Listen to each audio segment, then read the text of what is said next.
Saya, Muhammad Ramdan Pomanto, Wali Kota Makassar, dengan ini melantik Saudara Haji Sahrudin Mayang SE sebagai pimpinan tambahan pada Badan Amil Zakat Nasional Kota Makassar.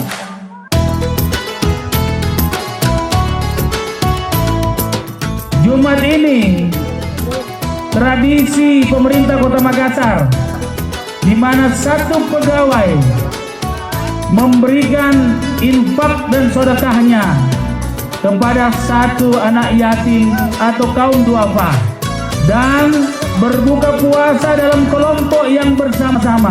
Selamat bersilaturahmi dan berbuka puasa.